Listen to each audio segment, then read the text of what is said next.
Hello, Marvelites! You're listening to This Week in Marvel, episode number 504. I'm one of your co-hosts, Ryan Penagos, aka Agent M. And I'm one of your co-hosts, Lorraine Singh. There's a little... I just like to add some music. Yeah, it was good. Speaking of music, our other erstwhile co-host, James Monroe Eigelhart. I keep getting, nice messages from him. Soon we'll have him back on the show. Also, I saw that he's on Cameo now, which really, honestly, makes me just happy. We should order cameos from him. Don't tell him, you guys.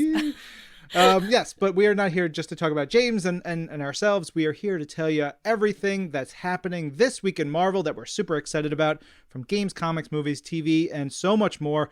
Of course, on top of everybody's mind is Marvel Studios Loki. Every episode is just like bam, bam, bam, bam, bam. Yes, the third episode came out this past Wednesday. Every week I get super excited. 3 was good. Lorraine, 4. Just watch episode 3 and then get a hat and hold on, God. babies, because it's so good. Also, there are new posters out. There's a great new poster of Sylvie this week, that Loki variant that is just the coolest. So, of course, go over and watch the series on Disney Plus right now. And stay tuned for more in this episode because we have some more folks from Marvel Studios Loki coming up later on in the show. And of course, if you guys are loving all of the cool stuff in the show, you should go over and check out all the Marvel must-haves that are inspired by Marvel Studios Loki. You can go to marvel.com/must-haves, and there's so much cute stuff. There's like little toys and stuff from the Time Variance Authority. Yeah, and there's stuff dedicated to each character. There's actual merch for Miss Minutes and even Mobius and Loki and everything around the show. Just check it all out. As Lorraine said, it's marvel.com/must-haves. There's also a Judge Ravonna Renslayer with Miss Minutes. That's a Funko Pop. It's a little tiny Miss Minutes. It's so cute. Yeah. Oh, speaking of Ravonna Renslayer, there's an article on marvel.com. So if you're curious about her, there's a piece on marvel.com about the comic book version of that character and some insight, which is always like to plug the team working on marvel.com. They always put up really cool articles and stuff and like deep dives and different things. So definitely check that out. I can't believe it. Time is passing so quickly. Marvel Studios Black Widow, we're 2 weeks away now. That's it. It's almost here. How is that possible? 2 weeks? 2 weeks. That's it. We're almost to July also. This year has gone so fast. Time flies when you can leave the house. Fair enough. Yeah. It's very exciting. We want everybody to experience Marvel Studios Black Widow in theaters on July 9th or Disney Plus with premiere access. We've been getting excited here. Lorraine and I have been doing interviews and some cool stuff. Lorraine, you've been hard at work on all kinds of fun Black Widow-y things. It's exciting. Yeah, and the team, of course, as you said, at marvel.com is putting up all kinds of cool articles and stuff. There's a bunch of cool deep dives and looks into what's coming for that film. So definitely go over to marvel.com and check out all the cool stuff the team is doing because there's so much good stuff. Oh, I can't wait. Get your tickets. Most places are starting to sell their tickets too for the film. So get in there and get your tickets before they sell out. Yeah. Oh, and there are cool exclusive posters for different theater chains. There's a list of those on marvel.com. I know pals at the Poster Posse have been posting their pics on Instagram of the different posters that they're working on. And I love the Poster Posse. They sort of sometimes they do it officially, sometimes, just as fans, but this is an official collab with Marvel Studios Black Widow, and they've got some really great pieces up. So check all that out. Get hyped. It is time for Marvel Studios Black Widow. It's so good. That's all I'll say. It's so good. Also a big week. Gosh, so much stuff is going on. Disney's Hotel New York, The Art of Marvel, is now open at Disneyland Paris. It's alive. Lorraine, Elizabeth kind of speaks a little bit of French. We should be able to jump the line because she can speak the language. That's a rule, right? No, I don't think that's how it works. But especially because everyone in that country speaks that language. So you're literally in line with a whole country. But you know what? Go book your rooms now so that you can get one in the foreseeable future. But there's a lot of cool stuff there. There's the Marvel Design Studio where you can kind of get creative. There's the Hero Training Zone, a Manhattan restaurant, and a bunch of other cool spots to eat and drink. It's in France, y'all. If you're going to France, get your France on. You haven't lived until you've heard Iron Man speak in French. Ooh, this is true. Or I should say, oui. Right? Okay. Get it? We sure do, Ryan. Oh, boy. All right, let's talk about some video game stuff because Thanos is about to be playable in Fortnite. There was the whole Thanos Cup that has been going on and some really fun stuff, but inspired by Marvel Studios Avengers Endgame. If you missed them, that way you can find Thanos as the latest playable character when he arrives in the item shop real soon. He's going to be there starting on June 26th at 8 p.m. Eastern, so you definitely want to get that guy. He's big and he's pretty cool. I like Thanos.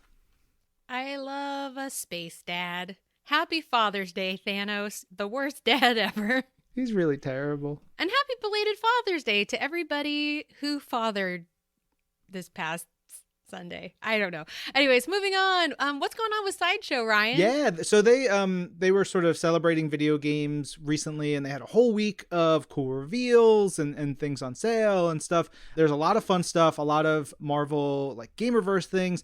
The thing that I wanted to point out, because they had some really cool Hot Toys Miles Morales figures, there is a Hot Toys Miles Morales Bodega cat suit, which of course includes the Spider Cat accessory, the Spider Cat being Spider-Man the cat. I want them all. Oh, so cool. There's so many cool ones. I mean, there's also the Venom pool, which is just awesome. I mean, there's lots and lots of good stuff. Where can people check this out? You can go to sideshow.com. There's tons of cool stuff up there. Our pals over at Sideshow doing some really great stuff, and especially in tandem with Hot Toys. But there's lots of other great stuff going on. Just announced this past week, Marvel's Voices podcast is coming on back. The first episode is going to have our pal Angelique Roche talking with Chris Cooper, who was one of the first openly gay editors at Marvel and a really important voice behind the historic issue of Alpha Flight where North Star comes out. The first episode is out on Friday. If you're listening to this episode on Friday, it's out if you're on SiriusXM, or you can listen to it wherever you get your podcasts on Monday. Definitely go subscribe if you listen to that elsewhere, or check it out on SiriusXM, because we love us some Marvel's Voices and our pal Angelique. Yeah, it's a really great compliment to the Marvel's Voices Pride issue, which came out this week. That issue includes the Alpha Flight comic that features North Star coming out. It's a really interesting story. It's a very emotional story, but I'm glad they told it when they did, and has built a lot of roadway over the years. And then it also is just a freaking great comic. Marvel's Voices Pride is maybe my favorite of all the Voices issues that we've put out so far. All these anthology comics with great stories. It has a wonderful sort of like 5 or 6 page intro that is all about the history of Marvel's queer characters. And it's really great. It's beautiful. It's celebratory. And it's drawn and written by Luciano Vecchio, who is he draws characters smiling so much because it's just a thing that he likes to do. And it's very effective. Like seeing characters happy. It's not something you think about until you really see it and you realize, oh, it's really nice to see characters with joy in their faces drawn in the comics. They're not just fighting. I mean, of course we need drama and everything like that, but the joy is a really important part of it all as well. Definitely. Another really wonderful thing that you can check out on Marvel.com is that a bunch of the creators of that issue put together special playlists. I went over, and as I was working yesterday, I listened to a bunch of the playlists, and they absolutely slap. I added them all to like my Spotify because I wanted to be able to go back and listen to them again. But there are playlists from Anthony Oliveira, Mariko Tamaki, Chris Enka, and a bunch of other folks.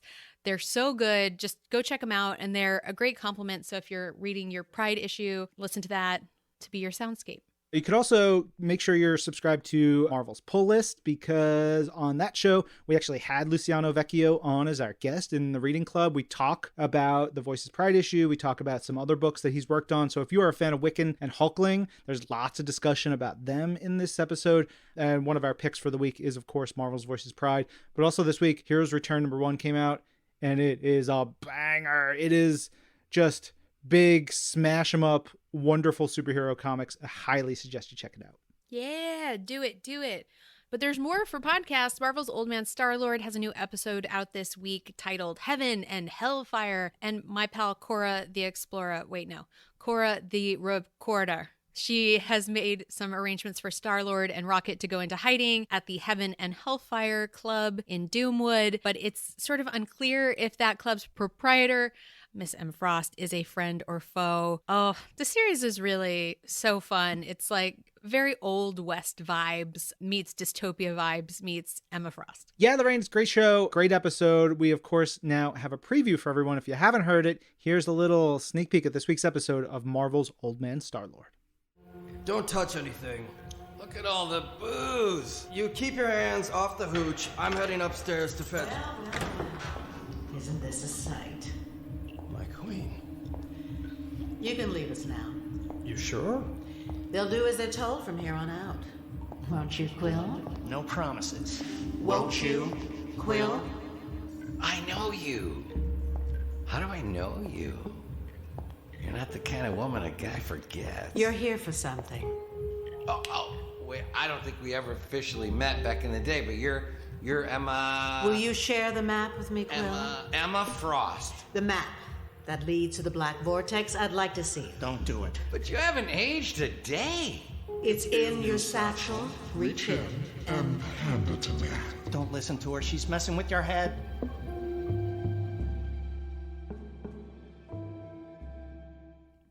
So good. Listen on SiriusXM or wherever you get your podcast. Do it. Do it. One more podcast plug for us this week. I joined the folks on the Shonen Jump podcast, which is Shonen Jump, if anybody doesn't know, is like the huge long-running home of manga, especially here in the US. It is the home for Dragon Ball and all the Dragon Ball manga, One Piece, and My Hero Academia, and so many more. I'm a huge One Piece and Dragon Ball fan, so it was a lot of fun. I joined the folks over there. We talked about sort of the differences and the similarities between Western comics and manga. I talked some smack about Gambit, which is, always a pleasure for me.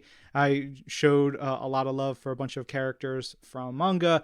We really get into some of like the cool parts of comics that we don't really talk about so much on here. And if you have any interest in manga or comics, I think it's a great conversation. You can check it out at viz.com/blog or wherever you get your podcasts. I saw your like little clip go up with like a kaiju and I was like, yep, perfect. Yeah. Lots of good comic stuff going on this week too. Of course, the Hellfire Gala is in full swing, but I just really wanted to mention it largely because I've started to see people creating the fashions from a lot of our wonderful fashion cover variants. Particularly, shout out to the woman who is making the Mystique costume that's like her transforming from like white feathers into like sort of this blue fabulous evening gown. She's building the whole thing. Truly looks like she's someone going to a Met Gala. It's so impressive. I'm just so impressed with how many people are either making their own fashions or are modeling them completely off the covers. That Hellfire Gala hashtag is awesome. Go follow it on your social medias because it's really cool. Yeah. One of the tragedies of no conventions for right now is like we can't have an amazing costume contest at San Diego Comic-Con because we would have had an amazing Hellfire Gala event, I would imagine. And it would have been so cool, especially because the costumers would come out to Comic-Con. They do not play around. They are legit. So hopefully we'll see some of those amazing Hellfire Gala costumes in New York and the future shows over the next year or so. So look forward to that. Speaking about the Hellfire Gala, another issue that came out this week is the issue of Sword. It's Sword number 6, and it's a doozy. If you are a big fan of Storm, you better read it. If you want to know what's going on with Scarlet Witch, you better read it. If you don't want to be spoiled by some huge, huge things, you better read it. Read Sword. Also, it's a friggin' great ass comic book. Oh, it's so good. So that's another plug for good stuff. But moving on, we have more stuff coming for comics. We have Ms. Marvel Beyond the Limit just announced this past week under the new expert hands of Samira Ahmed, who's written a ton of sort of YA novels and all kinds of things, and a New York Times bestselling author. And I think she's going to have a really fun new story with artist Andre Genolet, and that's going to be coming out in mid-September, September 15th. I'm very excited by this. I'm excited for Samira. I think she's a great choice to take over Ms. Marvel Comics, but Andre is one of my favorite artists working right now because, as everybody knows, friggin' Runaways is the best comic. I can't stress it enough. If you are not reading the current run of Runaways, you are missing out on some of the best comics Marvel's publishing. And Andre has been doing incredible work over the last year or so on the title. So Andre moving over to Ms. Marvel means it's going to be fantastic looking. I'm so excited for this. Yeah. Also, Coming for the kids, Ryan. Yeah. Have you seen any of Marvel's Spidey and his amazing friends yet? Yeah, there are introductory shorts for the series, which, you can watch on Disney Junior and the Marvel HQ YouTube channel and on Disney Now. But the show itself premieres August 6th on Disney Junior. It's real cute. It's basically the story of Peter Parker, Miles Morales, and Gwen Stacy, who together form Team Spidey, and they go on heroic adventures to protect their community. And it's like, if you have a little kid like I do, it's going to be great. It's going to, it's got great lessons about the importance of teamwork and friendship, cooperation, problem solving. It's also super cute. Like, the animation is super cute. It kind of reminds me of like a Bubble Guppies kind of vibe. If you're hanging out with toddlers and and you're watching Bubble Guppies. I don't know what that is, but I'm not going to turn it on. We've got enough shows. But also, Patrick Stump of Fall Out Boy is doing the theme song and the music for the show. Stay tuned for a chat that you guys had recently. Yeah, it was a lot of fun. We'll have him on the show here on This Week in Marvel real soon. Alrighty, Lorraine, it is time for the guests for the show, our interview section. And you previously mentioned we are having some folks from Marvel Studios Loki on the show. We've got a triumvirate of amazing Loki guests. We've got director Kate Herron, head writer Michael Waldron, and one of the stars of the show, Owen Wilson, joining us here. That's a triple threat if I've ever seen one. Kate Herron and I follow each other on Twitter, and I'm just obsessed with her because, as you'll hear in this interview with her, she talks about a large swath of her experience was working on a really fabulous show called Sex Education. And so when she went out for this position, she was still kind of newer on the scene of directing. And so she's just like a kid in a candy shop with this stuff. She's just like, yeah, they gave me the coolest character. So I'm really excited for you guys to hear that. Michael Waldron has written on so many of your favorite, funniest things. And then Owen Wilson is Owen Wilson. Let's dive into the first chat, which is Kate Herron.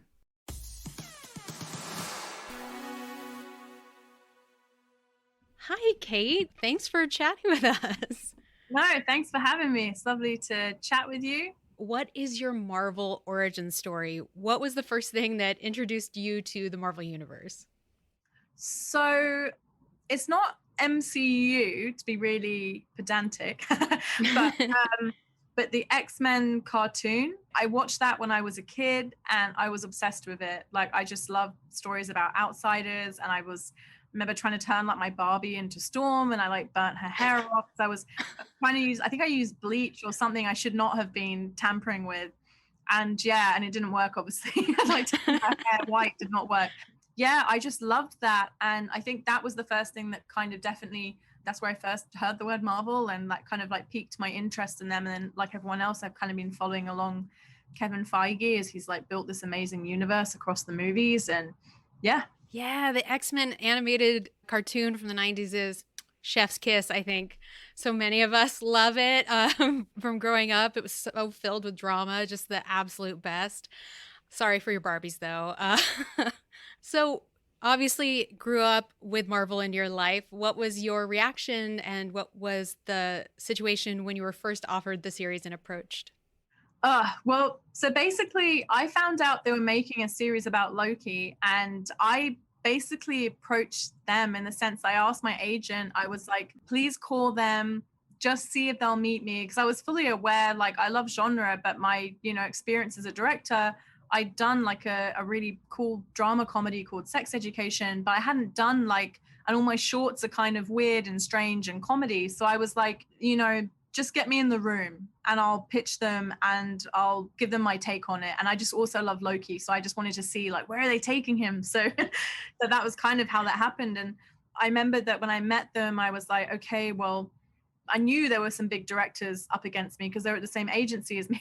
And I'm not going to lie to Marvel, obviously, and pretend, go in and being like, I'm the most experienced person, because I wasn't. And I knew that, but I just thought, okay, well, I'm just going to bring all this passion and love that I have for the character of Loki, what I think is so brilliant in the writing of basically I had the first episode and I had an outline for the rest, and what I just thought was really exciting. And then just kind of, I don't know, I've done improv comedy, so I guess I was kind of yes-anding their ideas and being like, this is cool, but we could do this, or we could do this. If you don't like it, no big deal, but I think this could be interesting. And then also just, style, tone, the music as well. I made this playlist, which had millions of ideas in it, but actually I think one song that stood through the whole thing was there's a Clara Rockmore, she did a cover of The Swan on theremin. And that's actually in the show. It's in episode 2. So yes, awesome. And casting ideas, obviously. Yeah, I just basically, it was a big download of everything in my brain, along with why I love Loki. And they went for it. They chose me. So I think honestly, it was just surreal. Like, because I remember that I had to pitch in Burbank and I went into Marvel, and that in itself was like a oh wow moment, because they had these cabinets with stuff from the movies in it, and I was like, this is so cool. I remember like going in to pitch them, and obviously they're all really lovely and it puts you at ease. But I remember flying home, and Kevin Feige was in London, I think about a week later or 2 weeks later. And he was like, Kevin Feige wants to meet you.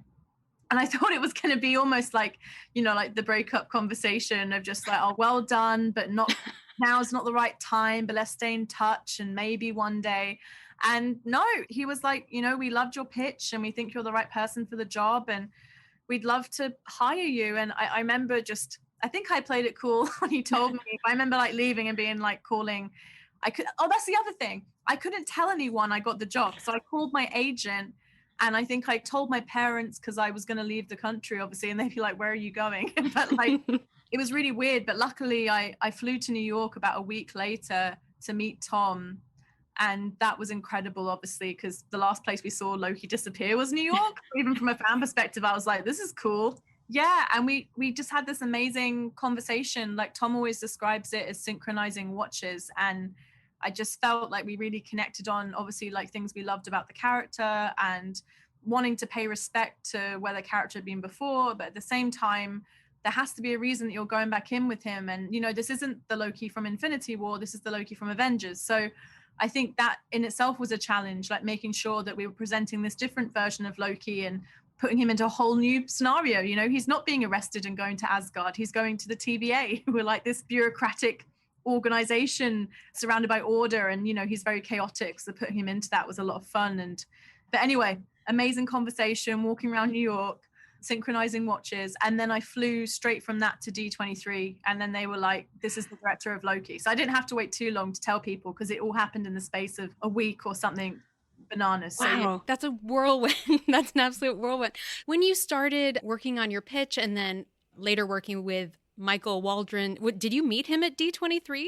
Is that where you guys first met? When I pitched at Burbank, Michael was there, but I didn't really hang out with him, obviously, or talk to him. Mm-hmm. He was just in the room when I was pitching. So we really properly spoke for the first time at D23, but it was like this amazing, almost like baptism of fire, because I remember I met his family and his wife, and like that was really like very sweet. And we were both in this green room surrounded by people like, I don't know, like Jon Favreau and Jeff Goldblum, and it was very surreal. And I remember that me and him, we had to go on stage and we had really strict instructions on like, you have to say this sentence and leave when the lights go off. And I remember neither of us could find our way off stage.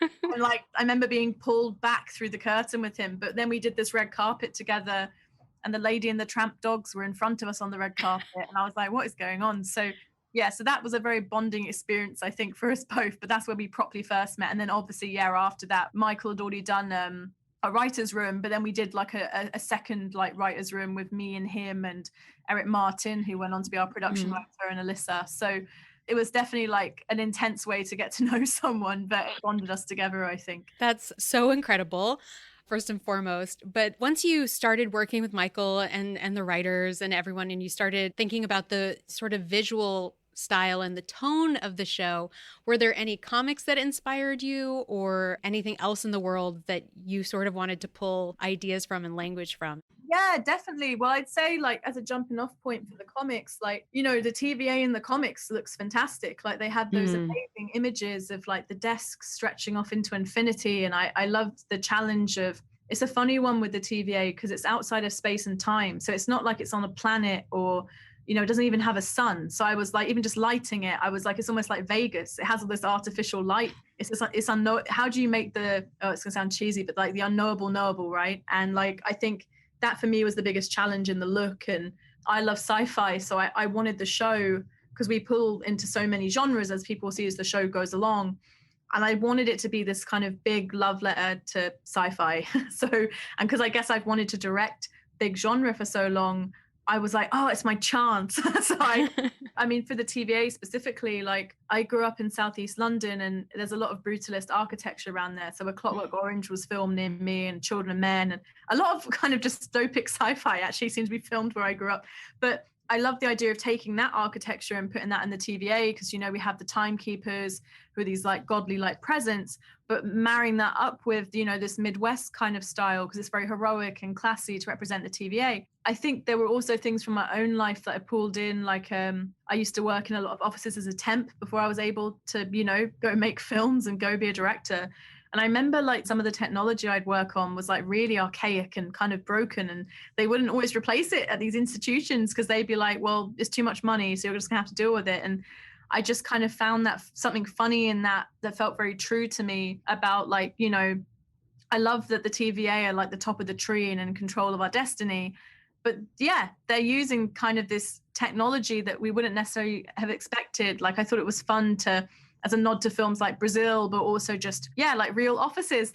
And the fun of it is, for me, is that they're not in the future, they're not in the past. So why should they have something that looks super duper futuristic? So I think that was the fun thing. And I know me and my production designer, Kazra, we had so much fun, like just, you know, coming up with that and what that would look and feel like. So yeah. It's such an, I mean, just a beautiful sort of world that you get to play in, which actually reminds me, you mentioned Sex Education, which is a phenomenal show. Kudos to you on your work on that show. But that is shot very practically. And, you know, the Marvel universe is larger than life, which means usually larger than sets. So there's a fair amount of CGI and VFX. What was it like for you taking Tom and Owen onto the set when you don't always have a set? Yeah, I think actually something about our show, we did have a lot of visual effects and we had an incredible team. So that for me was a treat, getting to work with people at the top of their game. But something I was really inspired by was films like Eternal Sunshine and also like Scott Pilgrim. And, you know, those films have very heightened moments, but they have moments where characters will step off one set and onto another. And they did that practically in camera. And that was something that was really exciting to me and Kazra, the production designer, and also Autumn, my DP, because I love doing long takes because I'm very actor driven and I wanted to see, you know, Owen and Tom play. And people can see, for example, in the first episode, when they exit the elevator and walk down that hallway into the time theater, like we built all of that. And I think that was really important to me, and the whole team really is trying to like make the TVA feel as real as possible. So the pleasure I had really with the actors was they were walking onto these huge sets that were practical and we built them. And I think it really does add something to the TVA. And then obviously our brilliant visual effects team were enhancing that and adding, you know, like for example, that amazing viewpoint that Loki sees in the first episode of the sprawling TVA into infinity, which was obviously inspired by the comics. So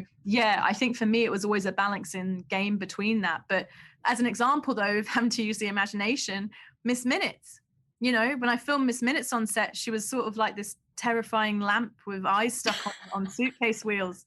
And, you know, we treat her in a very grounded way in the show. And, you know, the actors were acting alongside this lamp and they did a very good job, I think. And then obviously the visual effects team turned her into this fantastic, beautiful looking cartoon. But yeah, I would say, like, honestly, I think for me and the whole team, I'm always like with genre, I always feel like if you strip away all the bells and whistles of this story, like what is it really about and what's the emotion of it? And I think that's something I definitely brought from Sex Education was, you know, wearing your heart on your sleeve and letting the emotion drive the story. And like, I guess two very different examples. So we've got one example, which is like Loki going through processing at the TVA in the first episode.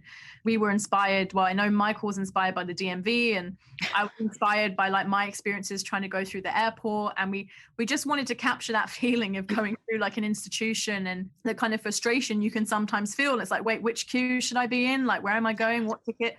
That felt like a very Earth, you know, something that we on Earth could relate to, but obviously seeing that through Loki's eyes. And then on the other hand, there's that beautiful scene in episode 2 where Owen and Tom have that beautiful conversation about free will. And, you know, he's from Asgard and Mobius is from the TVA. And they're both like, it just sounds ridiculous, like where you're from. And I think for me, the context of that scene, it felt a bit like two people with different religious backgrounds having a conversation about what they believe in and sort of being like, okay, so that's what you believe. And that again felt very relatable for me. So I think it was always driven by emotion and heart and trying to ground the emotions in reality so we could go to some pretty fantastic visual places. I can't wait for everyone to see the series. It's absolutely phenomenal. Thank you so much for speaking with me. And also, I just want to shout out that I hope your dog Potato makes an appearance in the series. Big fan.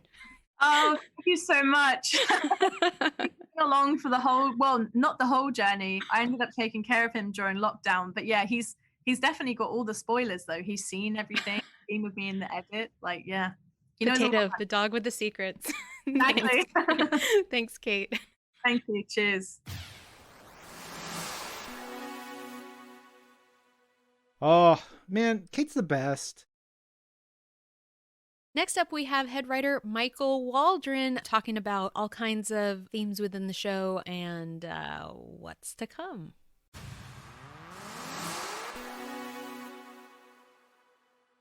Hey, Michael. Thank you for joining us on This Week in Marvel. What was your Marvel origin story? What first introduced you to the world of Marvel? I mean, I guess it's got to be the X-Men cartoon in the 90s, that awesome intro song, and that was probably my thing. Yeah, and just I love the video games, those X-Men video games. Oh, the arcade style ones? 4 people playing at once. There was some the Genesis like co-op games that were really cool. So yeah, that was it. Oh man, of my generation and of my heart, like 90s X-Men, the greatest. But now, we're up to today. You've worked on some of my favorite things, Rick and Morty, Community, that have such strong comedic voices. And now working on Marvel Studios Loki, do you think that this is going to share a similar tone to some of your previous work, or is it just completely different than what you've done prior? I think it hopefully has its own tone that fits within the MCU. We wanted to tell a dramatic story. Because Loki is an inherently funny, playful character, hopefully folks will be laughing. I think they will. Kate, our director, and I both come from comedy backgrounds. So that's an arrow in our quiver, but we weren't ever trying to do setup punchline in this show. We were really trying to do a sci-fi crime thriller. The show's so awesome. For anyone who hasn't gotten a chance to check out the first couple episodes, what is this series all about? This series is about Loki, a version of Loki that we saw in Avengers Endgame, who winds up through a mishap of the Avengers time travel hijinks, picking up the Tesseract and disappearing through a space stone portal. This is the story of where that version of Loki went. And he finds himself a prisoner of the Time Variance Authority, which is the organization that polices all of time and how things are supposed to go. And so Loki is a being of pure chaos. The TVA is an entity of pure order. And so a lot of fun conflict ensues. The ultimate odd couple. There's also just, the TVA is not something I would ever guess after reading the comics that would just end up in the Marvel Cinematic Universe. It's such a deep cut. What kinds of comics or series in the Marvel Universe were inspiring you as you sat down to write? I mean, so much. Obviously, all of the runs where the TVA shows up early on. There's a great run of the Fantastic Four where the Fantastic Four goes to the TVA, to the headquarters. That's the first time you really go there. You go to the Time Variance Authority in a run of She-Hulk. So all of that stuff, I drew a lot of inspiration from. There's not much of it in the comics, but the stuff that is there is very fleshed out, and it's a very clearly drawn world. TVA is like a very deep cut, but obviously Loki has, 60 years of comic book history. What sort of stories from Loki's storylines interested you? And what aspects of his characters from comics?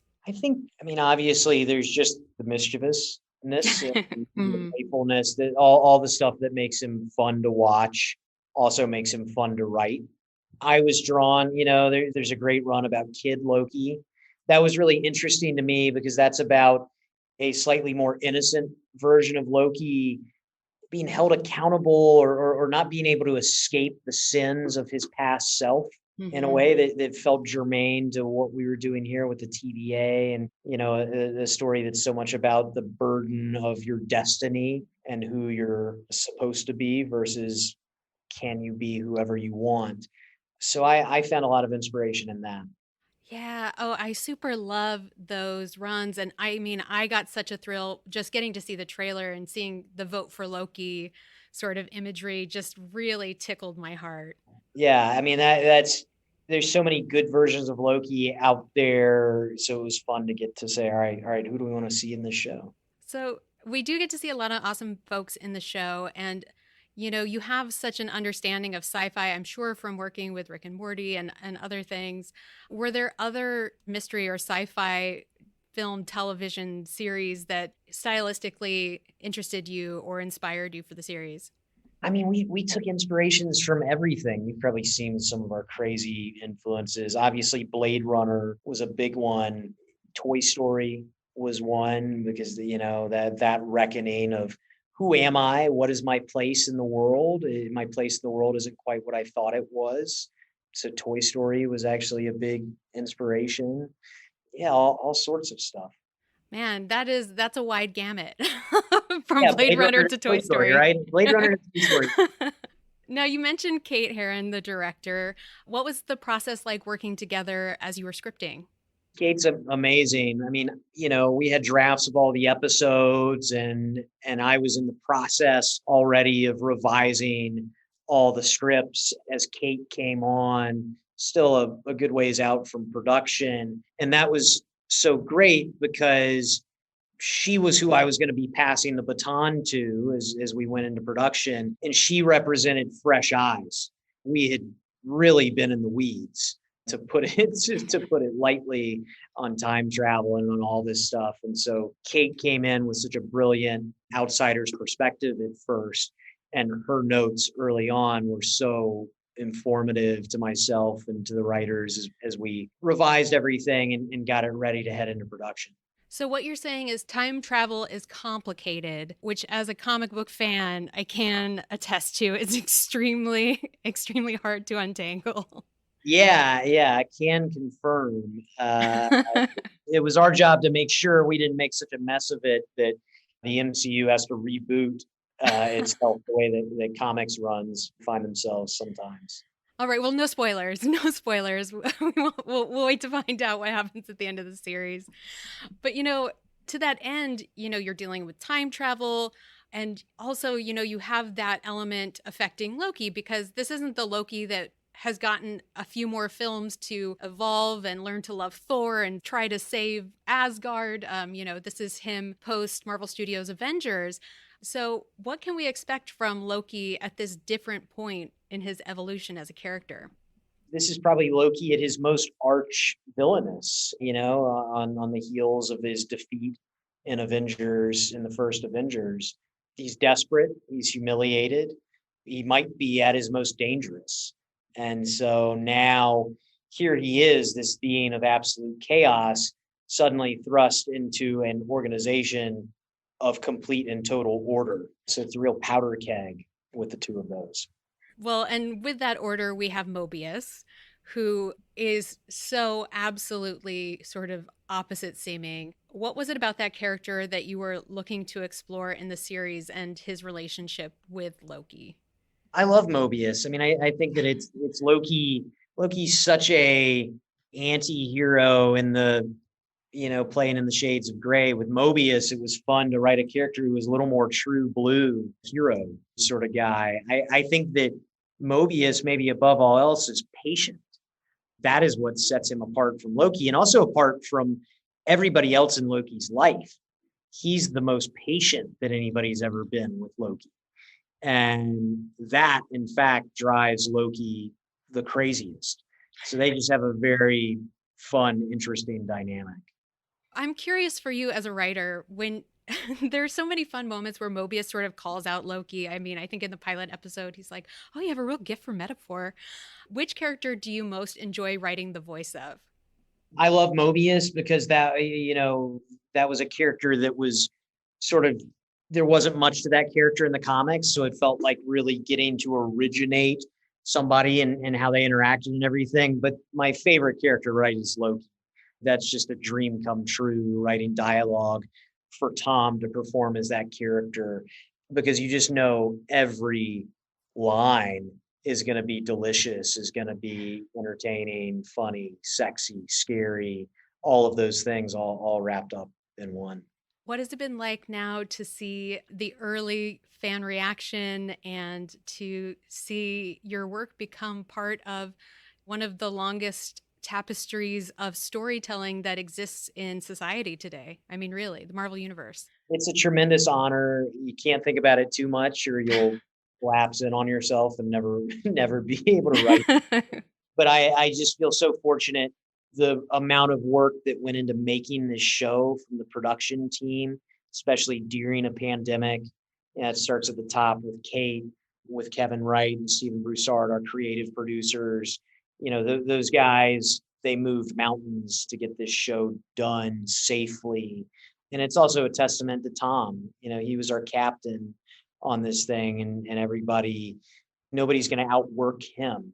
And I think like a great sports team, everybody really performed, inspired by Loki himself. So I just feel very, very fortunate. Did you get a chance to sort of talk with Tom through the character as you were writing? I did. Tom came, he visited our writer's room. He sat with us for a full day answering questions and everything. And then Tom and I had several meals together and just got to know one another and became pals, became friends. He talked to me about what went into originating this character and all that. And we went through dialogue and, he helped me get in his head as a performer, which in turn helped me write better stuff for him. What was the one most surprising thing, if there was one most surprising thing about Loki? Did anything he say change how you thought about him? I don't even think I can answer that. I think that might be a spoiler. There were one or two revelations from those conversations that really unlocked things for me that became integral to the DNA of the show all the way to the end. Well, I think I'll end it there because I don't want to get in any trouble with spoilers. We will devour every moment waiting to find that revelation at the end. Thank you so much, Michael. Thank you. Have a good day.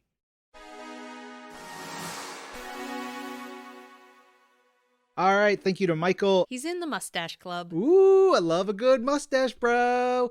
All right, let's wrap up this week's Marvel Studios Loki chats with, look, it's Owen Wilson. Let's bring on Owen right now.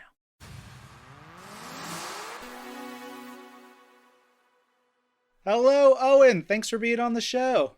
Thank you. Nice to be here. What was it for you that first connected you to what Marvel is? Well, the first big thing for me was a early phone call with the director, Kate, where she sort of explained the series and the character that I would be playing and the dynamic, that sort of the way she saw it between Loki and Mobius. And based on that, I signed on.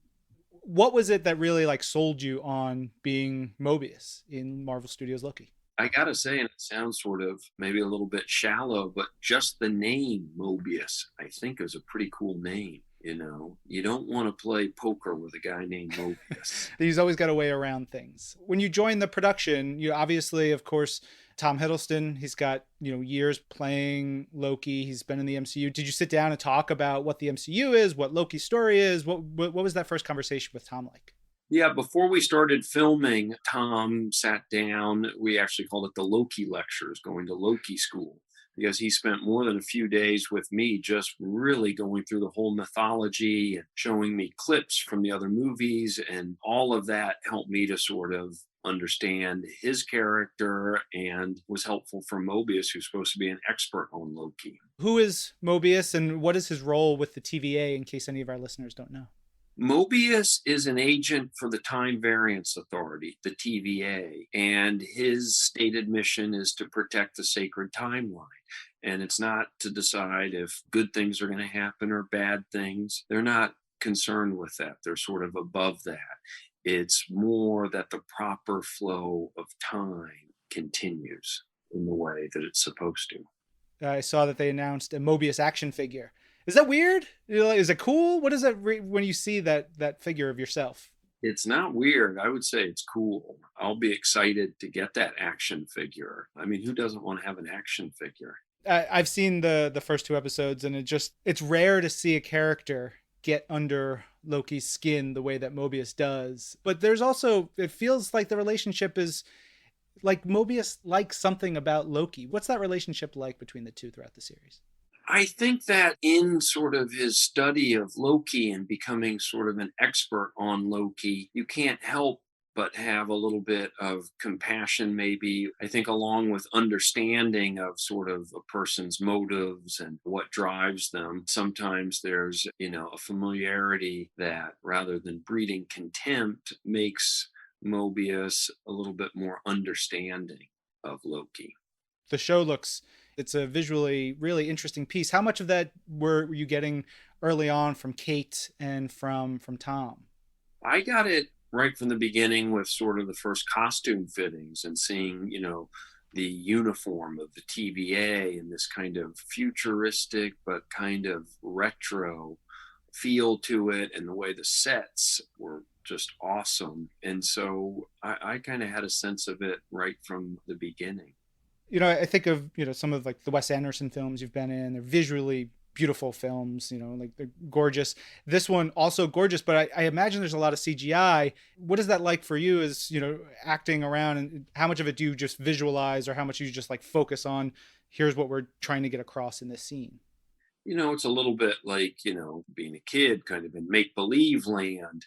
And so with the CGI, that's always a little bit of a challenge. You got to sort of imagine that this is in the distance, or that something terrifying is coming for you. But with Loki, I think the fact that we had these incredible sets, and so I was able to use that and didn't have to imagine it. It was right there.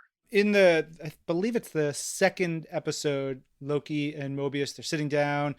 It's one of the scenes where they're talking in like a cafeteria. I really like that scene. And Mobius sort of explains like, this is just what it is. I'm doing my part to help the sacred timeline continue on.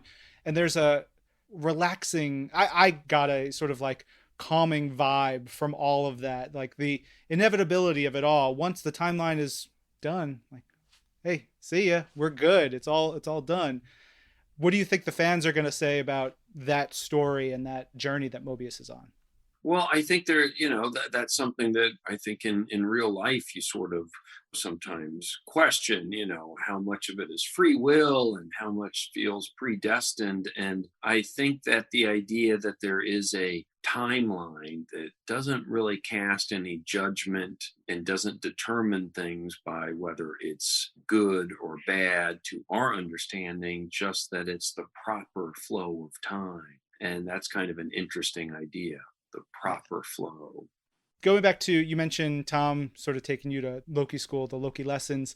Were there any like things that you really like honed in on as he was explaining, like, wait, dig into this deeper? Because there's a lot that I know just the fans, they glom onto very specific moments about Loki. Yeah, it was definitely kind of taking notes, and Tom's very articulate and has a way of kind of explaining things in a memorable way that I would sort of jot down, and then sometimes in actual scenes kind of say it back. And I found that sort of useful to our dynamic.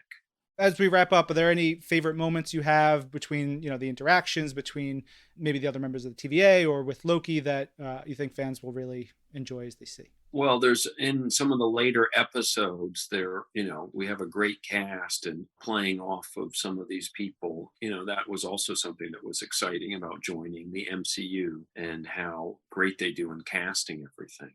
There's great moments with Ravonna in her chambers. There's so much history. I feel like we could have just seen a full series between the two of you and what that's been like. Yeah.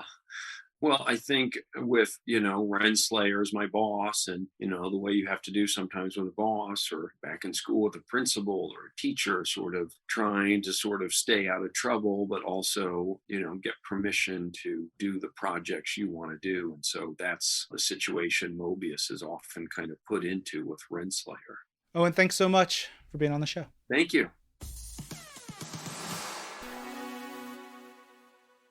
All right, so those were 3 interviews that we had this week, but let's get into what we're going to have for next week. Next week, we have on members of the X-Men comic staff. We have Jordan D. White, who is the senior editor of X-Men Comics, and Leah Williams, who has been writing a bunch of X-Men comics. She just wrote X-Factor, and she's going to be writing the upcoming Trial of Magneto. So we have them to talk about Hellfire Gala and beyond, and it's going to be great. They're wonderful. So with that in mind, our question of the week is, if you were able to attend the Hellfire Gala, who would you most want to mingle with? If you got to go and party with all the mutants, if you got to hang out with a lot of superheroes, celebrities, dignitaries, me, Lorraine, and James, who would you most want to mingle with and hang out with at the party?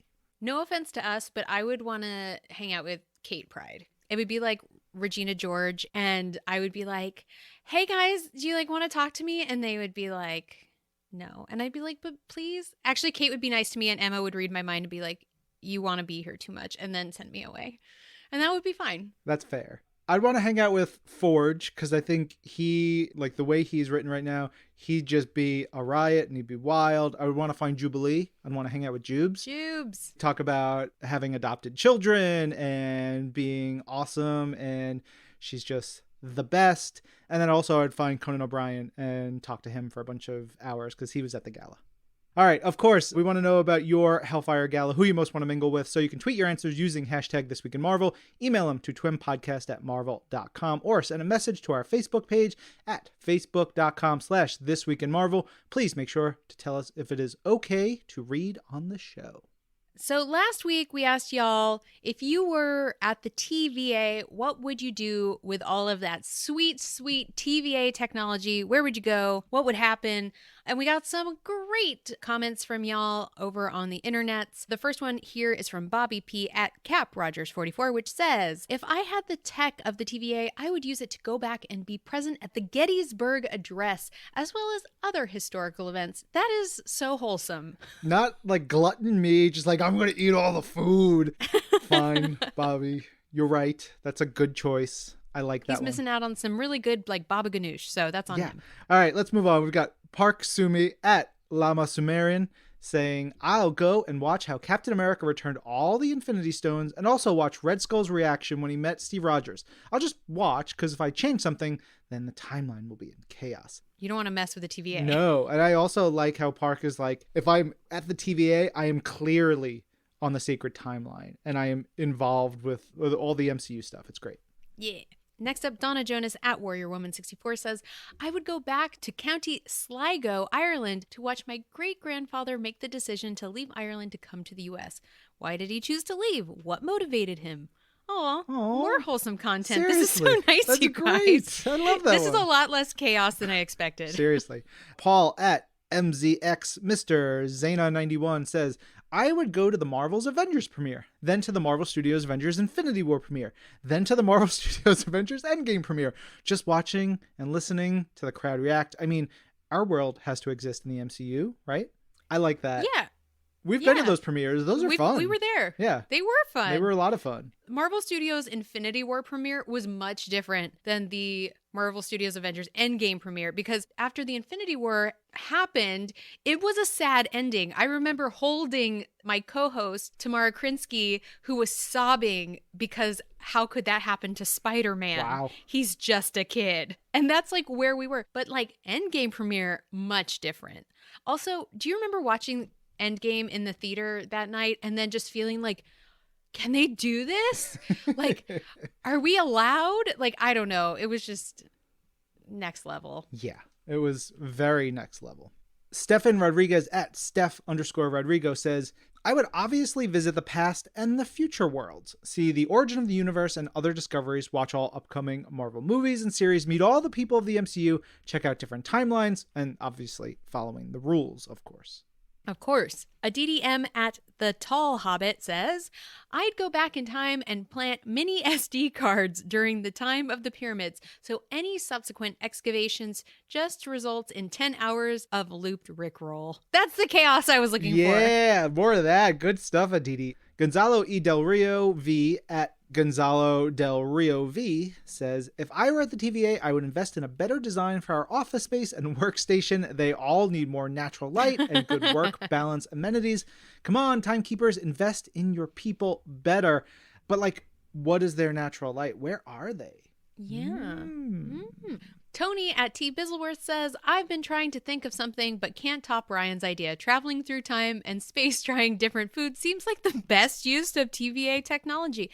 It is pretty legit, although I will say that I like the idea of going back and like checking out the Big Bang and just being like, what was that like? Although you might not live, so maybe not. Yeah. Maybe skip it. You got to have some sort of like protective technology to help you. Emily Loki spoilers at Loki_supremacy says, the ship Thor and Loki are on in Marvel Studios Thor Ragnarok at the end. Make them hug and tell them to fly away quickly so a guy who has a rock collection doesn't kill them, and then go be with Loki and live happily ever after the end. I cannot believe that that is the first time I've heard a guy with a rock collection, because that is So chef's good. kiss. Compliments to the chef. So the next one here is from Cardinal Cecile at Cardinal Cecile, which says, if I was at the TVA, I'd go where Loki is. I would go where Tom Hiddleston is. I'd go back in time to be able to find out and meet him much sooner without the crowds, before he was a world star, and I tried to be a friend for him. Oh, just BFFs with Tom Hiddleston / Loki? We can have both universes simultaneously. It's fine. Yeah. Zoria at Zorisha says, I'd go back to the times when Tom Hiddleston was insecure and struggled with his own problems. Just want to make sure he knows how marvelous he is and that he rocks our world. So nice. Support for Tom. Kara at Miraculous Name says, if I were at the TVA, I would go to Tony's funeral, hug everyone, tell them they are amazing, and try to make them feel genuinely appreciated. They all needed a hug. Oh, this wholesome content. Leah at God's Girl June says, I would go to see Jane Austen's England in the early 1800s and visit Bath just to experience it. Everybody needs a bath. Next up, James Justice at James Justice says, I'd go to the Beatles rooftop concert. Yes. Yeah, that's a good one. Go catch some like Jimi Hendrix, like hit Woodstock. Why not? Oh, I ain't going to Woodstock. The place was so gross looking. Ugh.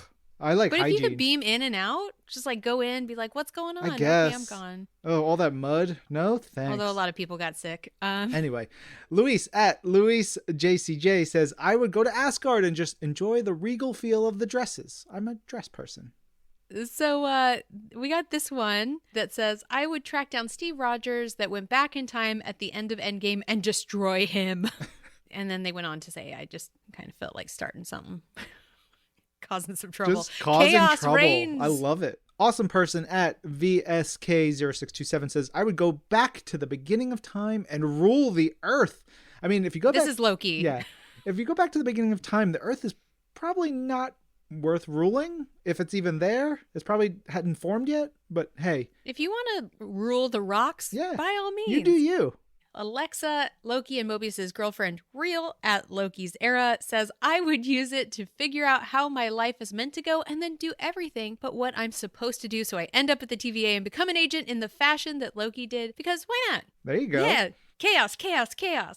Bill Coser at Bill Coser says, I would find a reality bender who I would ask to contact the head honchos at Marvel to include Mobius in the next Avengers movie. They could bribe him with a jet ski. Oh, a jet ski. Up next, Karis Pollard at Karis Pollard says, I'd go back and tell my younger self, plonking out sad tunes on a piano and singing, very out of tune, that it will be okay. I will get over the rainbow, and worries do melt like lemon drops. Pretty sure that would create a rogue branch, though. That's so sweet. We got an email from Amelia here. Amelia says, hello, good people of This Week in Marvel. On the occasion of you asking what I would do if I worked at the TVA, and naturally, the first idea that came into my head was the most stereotypical nerdy 12-year-old thing ever, because why defy expectations when they fit you perfectly? This being that I would, without a doubt, time travel back to the prime of YA dystopian fiction, the early 2010s, just to consume it at its best. To add to the excitement of this, it would be around the time the MCU was starting, so therefore I would be a Marvel fan earlier and therefore be able to see Marvel Studios Avengers Endgame in the cinema and scream with everyone else when all the superheroes appear. I would also run around just before disasters and do ridiculous things because why not? Amelia, I love that. We've got this one from the overpowered tech lord at Lex Pendragon, which says, If I were at the TVA, I would want to harness their technology to eliminate lag since every single packet could arrive before it was sent from the server. Knowing the work I do, I'd probably just be fixing the printer for all those files. There is a decades-long debate in my house about the way to say gyro, whatever you want to say. I point out that in America, Lorraine is right. It's meat cooked on a gyroscope. Unless Ryan says Euroscope all the time, and he probably does. I have to side with Lorraine. I'm right. Yes. But like gyroscope. My Greek friend always used to say gyro. And so I was trying to... Maybe that's just a pronunciation thing. Yeah, for them. That's how I learned to say it. So we're both right. Nope, just me. Also, what Marvel fan doesn't notice today all the way to the end of TWIM? Like everything else, the after credit scenes are the best. They have an after credits in the trailers for movies. Of course, you have to stay till the end. Yeah. Lorraine always comes through with something wonderful right at the end. No pressure whatsoever. But with that in mind, we're about to wrap it up. This episode of This Week in Marvel was produced by Alexis Williams, Zachary Goldberg, Isabel Robertson, Lorraine Sink, and Ryan Panagos. Our audio development manager is Brad Barton. And Jill DeBoff is our director of audio. Special thanks to Heroes Euros, super meat that you can buy on the street. Heroes Euros. Yum. I'm Ryan. I'm Lorraine. And this is Marvel. Your universe.